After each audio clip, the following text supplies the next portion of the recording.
are we heading towards a need for almost sort of like a bill of rights, a customer data privacy bill of rights that's enacted with some basic ground level rules that should be applied across the, the states, country, whatever the nation, and then it's up to states to do add on top of that, because it just seems to me like it's gonna this could get very complex. I think we're just starting to see these state legislatures kind of putting these things together.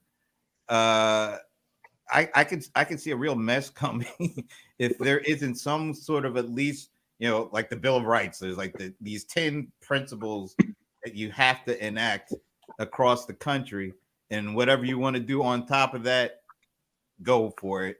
But it seems like if we don't have some kind of cohesion and an agreement on just a foundational level of what privacy should mean at a root level across the country, then we're kind of heading into some really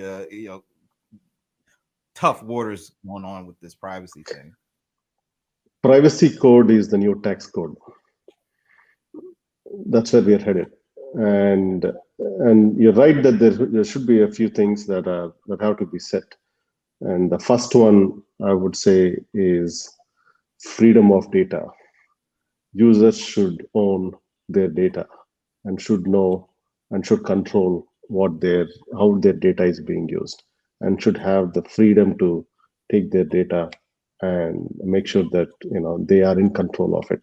Like that, it'll be, if we have such things at a broad level defined, the abuse is going to be controlled significantly, and we won't get into this mess of every state and every country putting up their own legislation.